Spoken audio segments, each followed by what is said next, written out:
Bueno,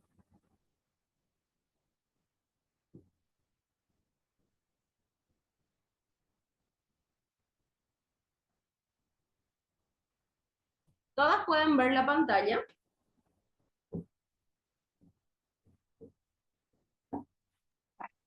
Sí. Excelente. Buenos Aires. El día de hoy vamos a estar hablando sobre la anatomía de la sangre.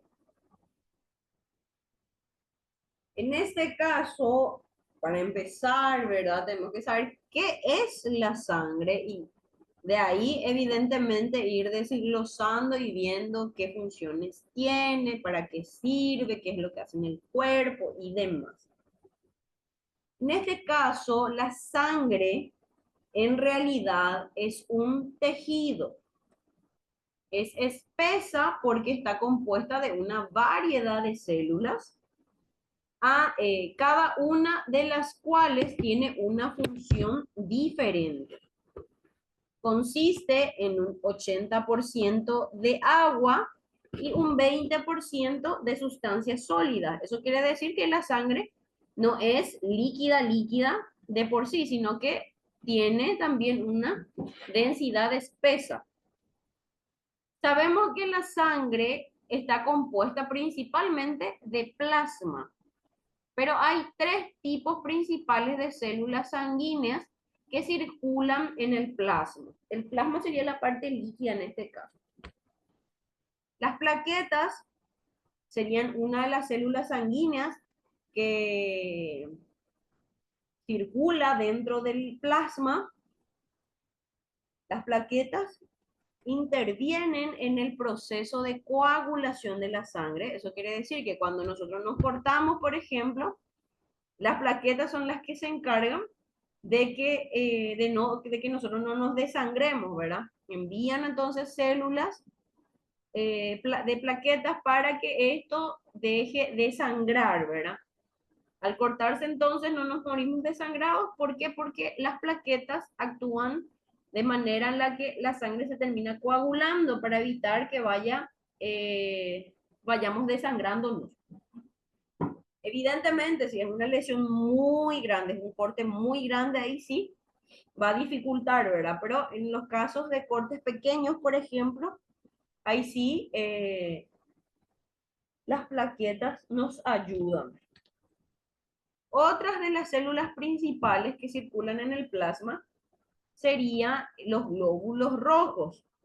Estos glóbulos rojos van transportando oxígeno, evidentemente a través de la sangre, ¿verdad? Cuando nosotros hablamos de funciones, por ejemplo, del sistema circulatorio, que vamos a estar viendo también, una de las funciones principales del sistema circulatorio es que oxigena las células del cuerpo. Nosotros estamos formados por billones de células. Entonces, en el caso de que no haya, por ejemplo, un buen transporte de oxígeno, entonces el tejido, si no está oxigenado, el tejido muere. ¿Qué es lo que pasa, por ejemplo, con los pacientes diabéticos? Que, qué sé yo, al no tener una buena circulación sanguínea en los miembros inferiores, por ejemplo, al no llegar suficiente sangre a ese tejido, entonces el tejido muere. ¿Por qué? Porque no está oxigenado, no le llega oxígeno, entonces el tejido muere. Al morir el tejido, entonces se produce algo que se llama necrosis, que es cuando empieza a oscurecerse esa piel justamente por la falta de circulación sanguínea. Eso es a modo de ejemplificar un poco nada más. Los glóbulos blancos, los glóbulos blancos serían los que combaten las infecciones, actúan como un sistema inmunitario dentro de nuestro organismo. Evidentemente es parte de nuestro sistema inmune. El sistema inmune sería entonces el que nos ayuda o evita que nosotros podamos sufrir algún tipo de enfermedad, combatiendo entonces a cualquier virus, patógeno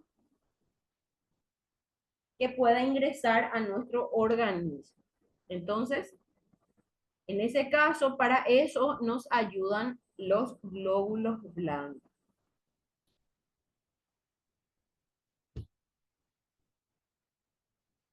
Muy bien. La sangre entonces representa el 7% del peso de un cuerpo humano promedio. Así se considera que un adulto tiene un volumen de sangre, al volumen de sangre o la cantidad de sangre que tengamos en nuestro cuerpo se le llama volemia. Aproximadamente dice que tenemos 5 litros de sangre en nuestro cuerpo, de los cuales 2,7 a 3 litros son plasma sanguíneo, o sea, es la parte líquida de nuestro cuerpo, de nuestra sangre. ¿Qué hace la sangre? La sangre tiene muchos beneficios, muchas funciones, pero también evidentemente tiene funciones muy específicas.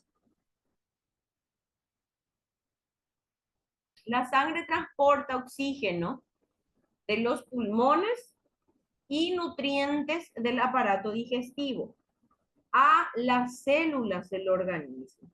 O sea que para que la sangre esté oxigenada, evidentemente trabaja con los pulmones. Y para transportar nutrientes, evidentemente también va a trabajar con nuestro aparato digestivo.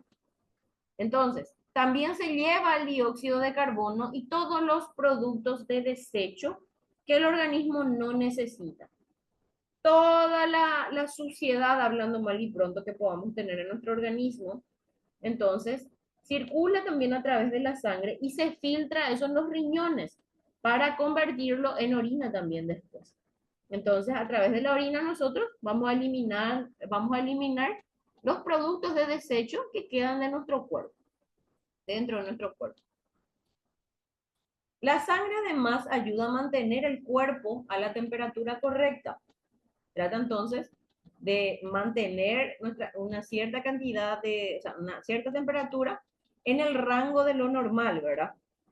Hay unas cuantas constantes vitales que nosotros tenemos que tener en cuenta para considerar que una persona es sana. En este caso, por ejemplo, la temperatura correcta del cuerpo humano es de 36 a 37 grados. Si nosotros tenemos menos de 36, entonces estamos teniendo ya una hipotermia. En el caso de tener, por ejemplo, una temperatura mayor a 37 grados, o sea, a partir de 38 grados en adelante, ya estamos hablando de una hipertermia. Entonces, justamente uno de los ejemplos que suelo dar en estos casos es, cuando hace frío, por ejemplo, nuestro cuerpo concentra mayor cantidad de sangre en sitios de nuestro cuerpo en donde tenemos órganos vitales. Por ejemplo, en la zona del tronco, todo lo que es esta parte de nuestro cuerpo, ahí se concentra hasta más caliente en nuestro cuerpo, y sin embargo las manos y los pies siempre están fríos, ¿verdad? Y es justamente por eso, porque trata de regular la temperatura en la zona en donde hay órganos vitales. Entonces se concentra ahí la temperatura para poder mantenernos vivos. Bueno, entonces, como menciona, todo esto gracias a la sangre, entonces. También transporta hormonas a las células del organismo. Envía anticuerpos para combatir infecciones. Contiene factores de coagulación para favorecer la coagulación de la sangre y la cicatrización de los tejidos del cuerpo. Entonces, tiene varias funciones la sangre específicamente. No es que hace solamente circular, y, no es que solamente circula y punto final, ¿verdad? Sino que tiene varios trabajos, ¿verdad? Y siempre trabaja en conjunto con otros sistemas de nuestro organismo, no trabaja por sí solo. Se puede dividir en dos grandes partes, en elementos formes y en plasma. Así como mencionamos, el plasma sería la parte líquida y ahí se va a suspender o van a estar eh, flotando, hablando mal y pronto, los elementos formes. Estos elementos formes son los glóbulos blancos, los glóbulos rojos y las plaquetas, que también tienen otro nombre, que se llaman también eritrocitos a los glóbulos rojos, los leucocitos serían los glóbulos blancos y las plaquetas.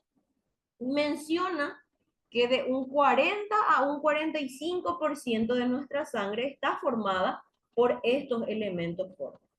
Habíamos dicho que los glóbulos rojos transportan oxígeno, los leucocitos trabajan tratando de coagular los tejidos, tratando de combatir infecciones y demás. Entonces, estos son llamados elementos formes. Y eso es lo que está dentro del plasma.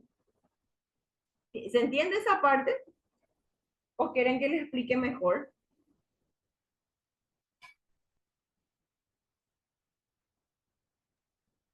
Sí, se entiende, profe. Muy bien.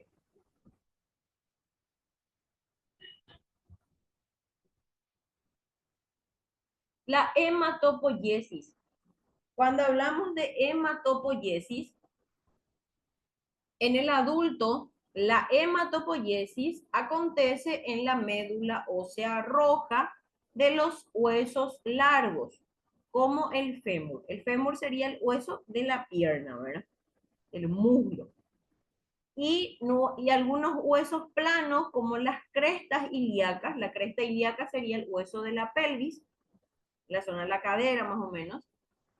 El componente proteico es producido en el hígado, mientras que las hormonas son producidas en las glándulas endocrinas y la fracción acuosa es mantenida por el riñón y el tubo digestivo. ¿Qué nos quiere decir esto? Que se le denomina hematopoiesis al proceso de producción de elementos formes que componen la sangre. Los elementos formes que componen la sangre dijimos que eran los glóbulos rojos, blancos y plaquetas, eritrocitos, leucocitos o plaquetas. Durante el periodo embrionario, o sea que cuando está el bebé todavía en la panza, la sangre comienza a formarse en el saco vitelino. Posteriormente, este proceso corre a cargo del hígado y en menor medida del bazo. Entonces, la sangre se produce, o la parte forme de nuestra sangre se produce en el hígado y en menor medida entonces en el vaso. Todas las células sanguíneas derivan de una célula madre, pluripotencial. De esta derivan dos grandes líneas multipotenciales. La mieloide que da origen a los hematíes, plaquetas y granulocitos, y la linfoide que da origen a los linfocitos B, T y NK. Aquí más o menos para que tengan una idea.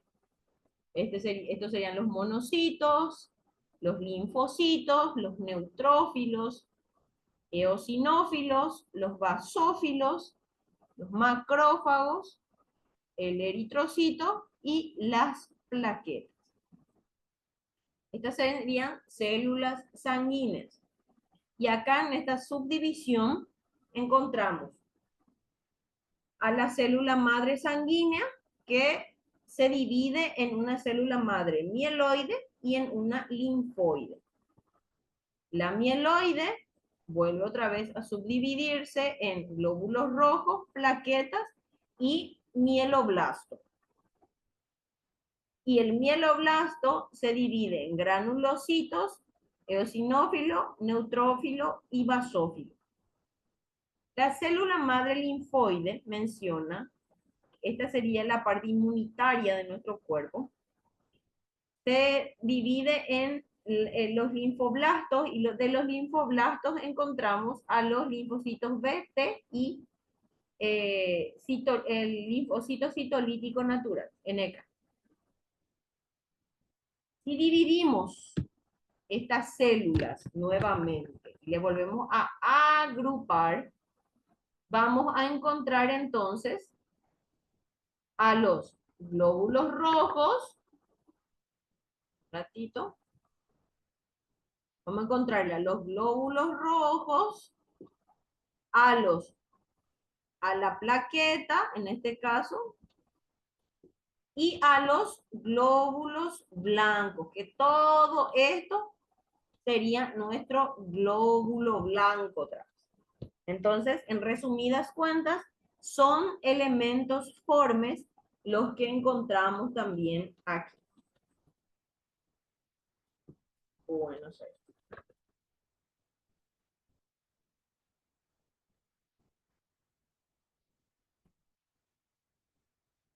Vamos a ver un poquitito sobre la función, ¿verdad?, de los eritrocitos, que en este caso serían los glóbulos rojos.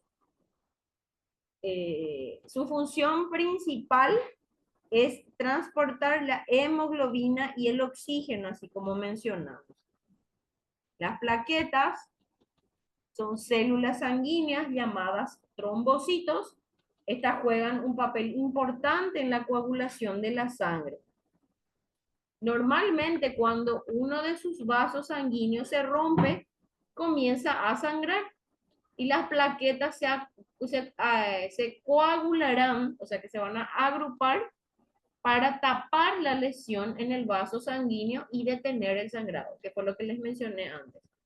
Evidentemente, cuando una lesión, una herida profunda, en ese caso ya es más complicado detener el sangrado, pero esa es una de las funciones de las plaquetas. Y principalmente cuando se dan como lesiones más pequeñas, deja de sangrar gracias a la agrupación entonces de células, de estas células. Los trombocitos, en este caso, son células en forma de disco sin núcleo, que en promedio tenemos de 2 a 4, que tienen de 2 a 4 micras de diámetro. Tenemos 250.000 a 400.000 plaquetas por milímetro cúbico de sangre y provienen de los megacariocitos y 10 días es su vida útil. Los trombocitos también serían las plaquetas, ¿está bien? Así también se le conoce. ¿Cuál es su función? Previenen, digo bien, la pérdida de líquido mediante la iniciación de una cadena de reacciones que conduce a la coagulación de sangre. Esa es una de sus funciones principales. También actúan en la vigilancia continua de los vasos sanguíneos, la formación de coágulos y la reparación del tejido lesionado. Aparte de aparecer, de agruparse cuando hay alguna lesión que implique sangrado y evitar que la persona esté desangrándose, entonces se agrupa para poder tapar esa lesión. Aparte de eso, también se encarga de reparar la lesión y de hacer que cicatrice eso entonces. Se adhiere a la zona de la lesión vascular, menciono. A eso se le llama agregación plaquetaria. Liberan serotonina, que actúa como vasoconstrictor, asimismo liberan el contenido de sus granulos alfa y delta, que esto contienen factores consisten en factores de la coagulación. O sea que ese es el proceso que utiliza para poder evitar un sangrado en este caso.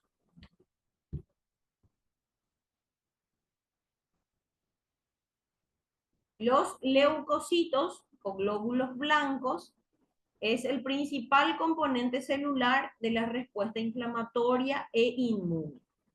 En el hipotético caso de que una persona, por ejemplo, qué sé yo, se lastima, lo primero que pasa en el tejido es que se empieza a inflamar, ¿verdad? En este caso, esa respuesta inflamatoria sería justamente por parte de los glóbulos blancos. Sería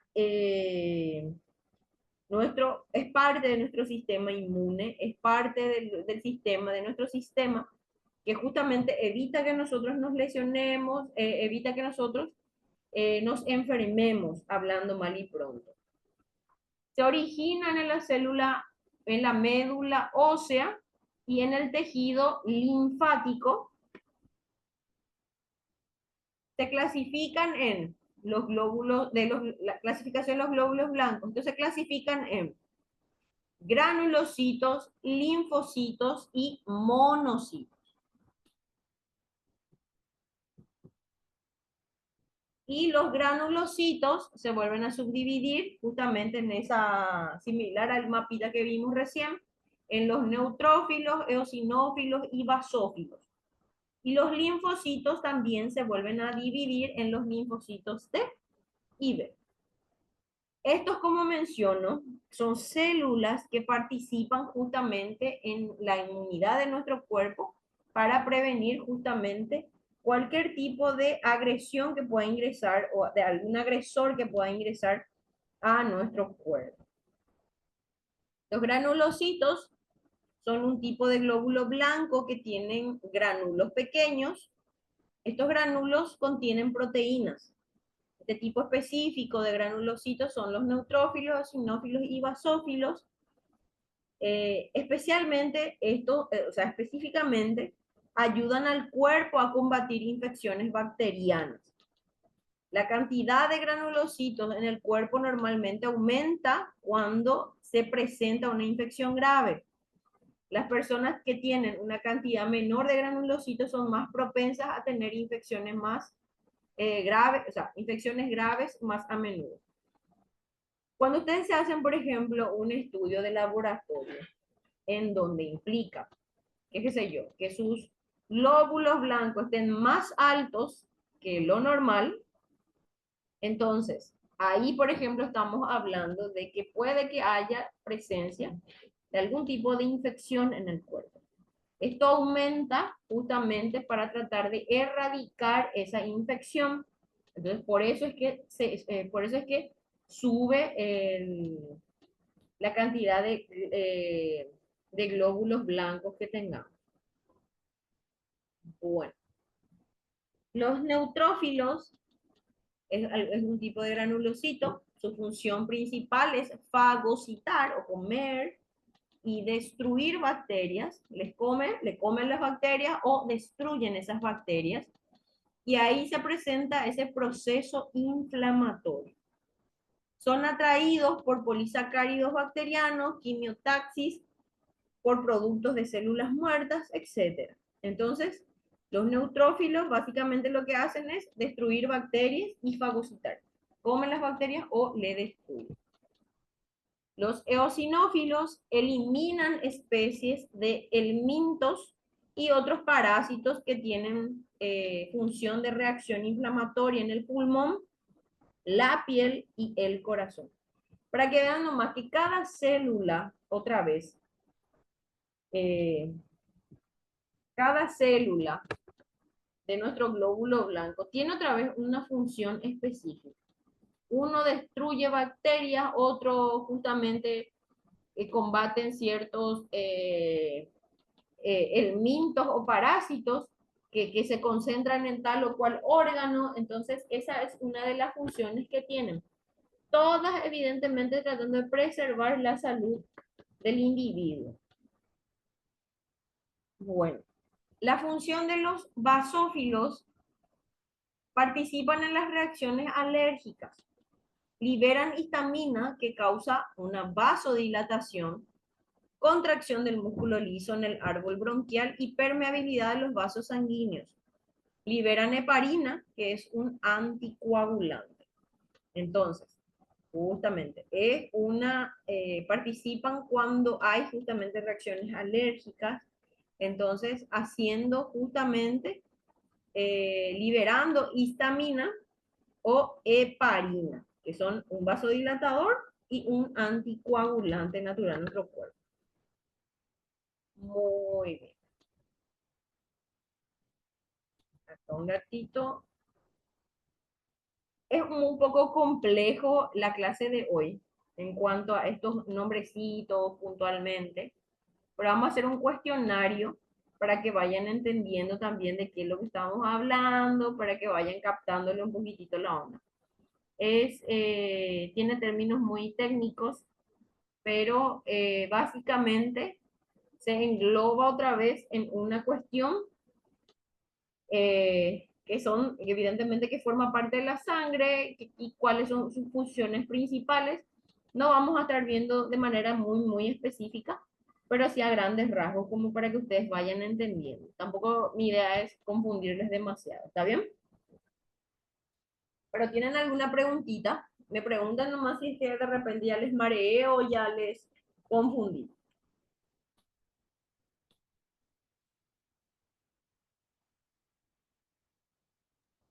Se entiende, profe. Ok, muy bien.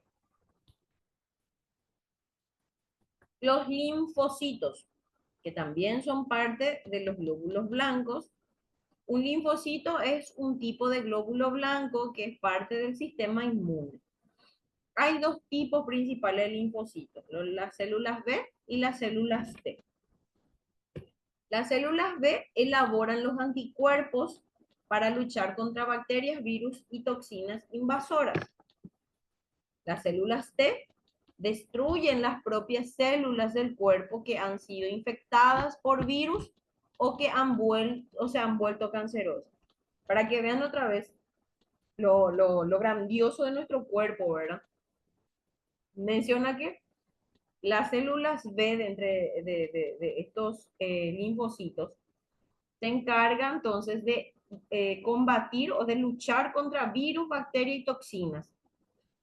Y las células T menciona que es así, algunas células fueron infectadas o contaminadas, entonces estas células T de los linfocitos se encargan de destruirles otra vez a esas células infectadas ya de nuestro cuerpo. Incluso si se han vuelto cancerosas. O sea que nuestro cuerpo también tiene su capacidad de reaccionar ante células cancerígenas. Evidentemente, cuando ya no hay un buen respaldo o cuando ya nuestra inmunidad ya está muy agotada, es que se empiezan a manifestar ciertos síntomas. Por eso es que hay ocasiones en las que nosotros hacemos caso omiso a ciertas molestias, a ciertos dolores, no le hacemos caso, tomamos nomás cualquier tipo de analgésico, y había sido ya, era una forma de alerta de nuestro organismo de que algo está pasando, ¿verdad? En ese caso, lo más probable es que estos linfocitos estén luchando y nosotros estemos ya resintiendo, empezamos recién a sentir porque ellos siguen, están todavía luchando. Cuando nuestro sistema ya se sobrecarga, ya no responde como tiene que responder. En ese caso, por ejemplo, empiezan a aparecer los síntomas y muchas veces ya es grave, ya es tarde, ¿verdad? Que suele ocurrir muchísimo. Los linfocitos B, entonces, o a modo de compararles o diferenciarles, los linfocitos B maduran en la médula ósea y los linfocitos T maduran en el timo. El timo está ubicado más o menos en esta zona y está encargado también de la parte inmune de nuestro cuerpo. Los linfocitos B intervienen en la inmunidad humoral y los linfocitos T intervienen en la inmunidad celular. Los linfocitos B producen anticuerpos y los linfocitos T no producen anticuerpos. Ellos tratan de eliminarle justamente o destruirle a las células infectadas más que nada. Y por último, los monocitos son los precursores del sistema fagocítico mononuclear, salen de la médula ósea y viajan hasta los diferentes tejidos, donde se diferencian en macrófagos. Algunos ejemplos son los osteoclastos en el hueso, las células de Kupffer en el hígado, etc. Son los más grandes en un promedio o en un extendido de sangre en promedio de 18 micras. Entonces, estos monocitos lo que hacen es fagocitar o destruir o comer, ¿verdad? Los macrófagos, por ejemplo, estos macrófagos hacen, trabajan en base a una lesión o en base a un tejido dañado para poder limpiar la zona posterior a que se haya resarcido la situación. Qué sé yo, hubo una lesión en donde se coaguló primero, se trabajó para reconstruir el tejido, se cicatrizó el tejido, entonces ahí te estuvieron interviniendo también estos macrófagos tratando de ayudar, limpiando toda ahí la zona, ¿verdad? Hablando malito. Entonces, es de eso es lo que es de lo que se encargan estos monocitos que son precursores entonces de nuestro sistema fagocítico mononuclear. Como les digo, tienen nombres muy complicados, tienen nombres de repente que les puede confundir, pero vamos a hacer un pequeño resumen para poder entender un poquitito más. ¿Está bien? Si tienen su cuaderno y su bolígrafo a mano, les voy a estar dictando. ¿Está bien? Bueno, profe, Ok. Hasta acá sería el power del día de hoy. No era muy largo, como les dije. Les voy a comenzar a dictar. Van a poner la fecha de hoy. Hoy es el 13 de septiembre.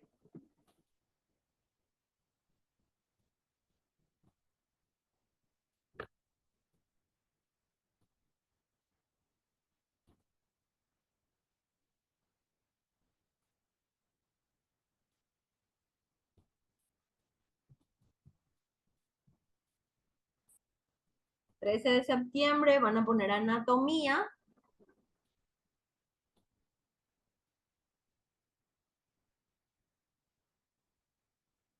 Y el tema es anatomía de la sangre.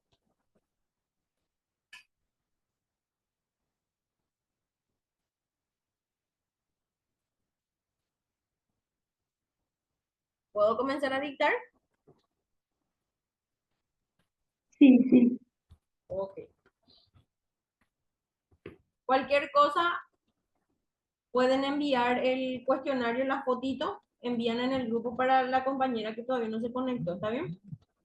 Porque parece que ya no se va a conectar. bueno, Bueno, profe. primero que nada, ¿qué es la sangre? Van a poner como pregunta. ¿Qué es la sangre?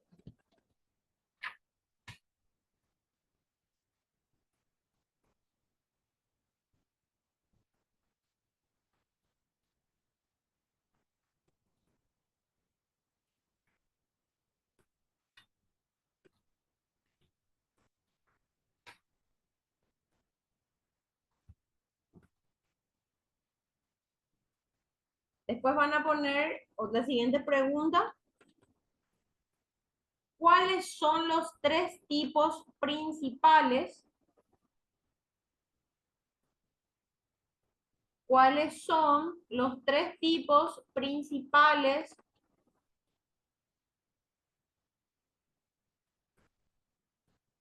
¿Cuáles son los tres tipos principales de células sanguíneas?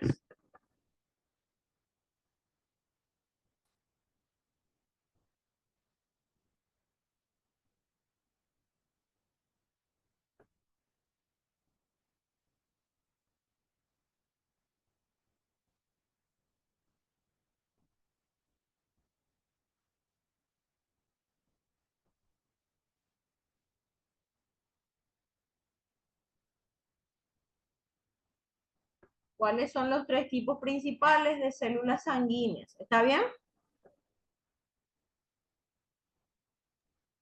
Sí, profe. Ok.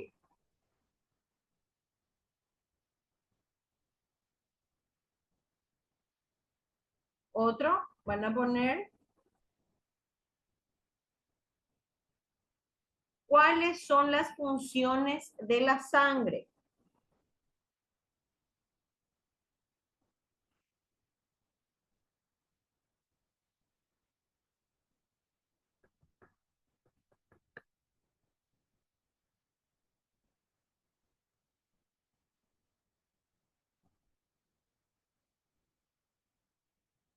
cuáles son las funciones de la sangre. ¿Está?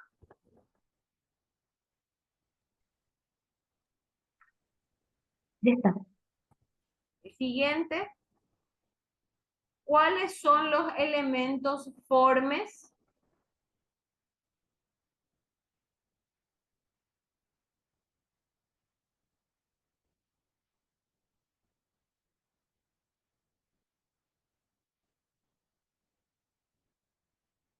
¿Y qué son los elementos formes? ¿Cuáles son los elementos formes y qué son?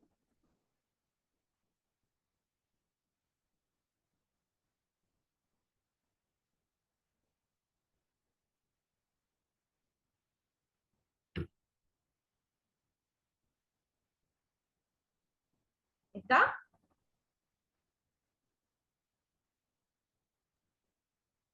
Sí, ya está. Siguiente, ¿qué es el plasma?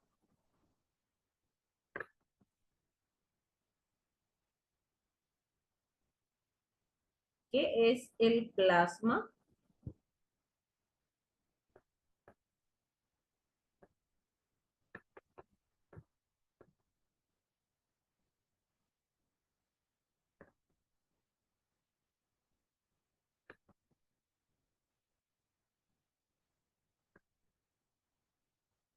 ¿Cuántas preguntas ya van?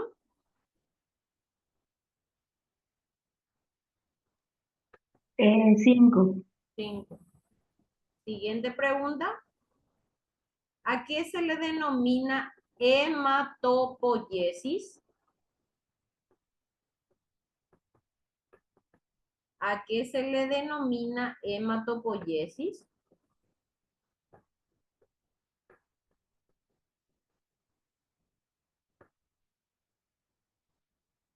¿A qué se le denomina hematopoiesis?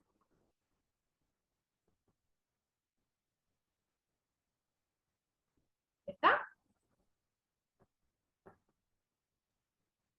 Sí, está, profe. Acá vamos a detenernos un ratito. En menos de un minuto se va a cortar la clase. Después de que se corte, se van a conectar nuevamente.